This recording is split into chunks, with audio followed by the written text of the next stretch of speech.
All right, so today for the treatment table talk, I'm again coming from my short treatment table, also known as my yoga mat, because I wanted to talk about a little bit about pain. A lot of patients come to me because they're in pain, and I think it's important that they understand about pain, probably almost as much as I do, because pain is a very unique thing.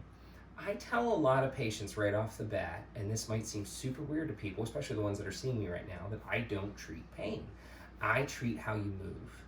And because I improve how you move, we can reduce your pain, but that's not my ultimate goal. My ultimate goal is to make your movement efficient. And part of efficiency is that it doesn't hurt, so that's a big piece of it. And I like my patients to understand that I treat movement because it separates movement from pain. A lot of people get those two very intertwined. Along with intertwining movement and pain, people also have started to correlate pain and tissue damage. They think, oh, if I have pain, I have to have tissue damage. And that's also not true. It's a very interesting thing to look at, but you can have a whole lot of pain and no tissue damage. You can also have tissue damage and no pain.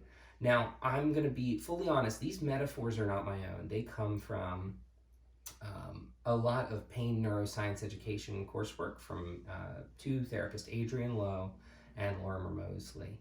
But they are really good examples. And if you're more interested in pain, I think it's worth going onto YouTube and looking up Adrienne Lowe or Lorimer Mosley. They both have some great talks on YouTube, and I think they're worth listening to. But the thing to know about pain, you can have tissue damage and no pain. Let's talk about that. Have you ever woken up and you look and you have a giant bruise on your leg and you have no idea when it happened or where it happened? You clearly had tissue damage, so much tissue damage that you had bleeding under your skin, yet you didn't have any pain because you probably didn't even know it happened, right? You bumped into something and it didn't cause what really causes pain, threat.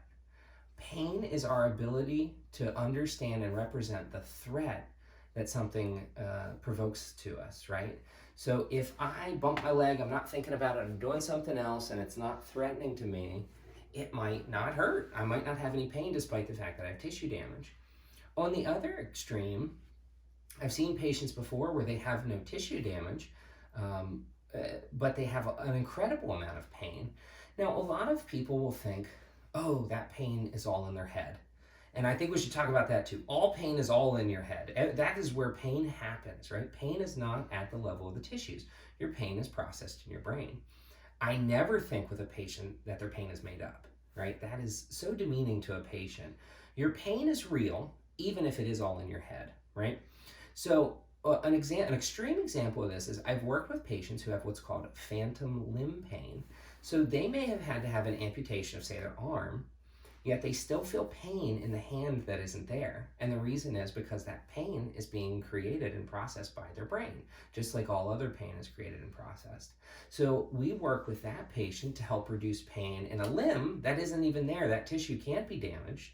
It healed years ago at the level of their residual limb, but they don't have the rest of the limb that's actually in pain. So that pain isn't related to tissue damage. But again, I don't want to ever minimize a patient's symptoms. That pain's very real. The good thing is we can treat both things. We can treat tissue dysfunction with no pain. We can treat pain with no tissues even left. That's the beautiful thing about physical therapy. We treat movement.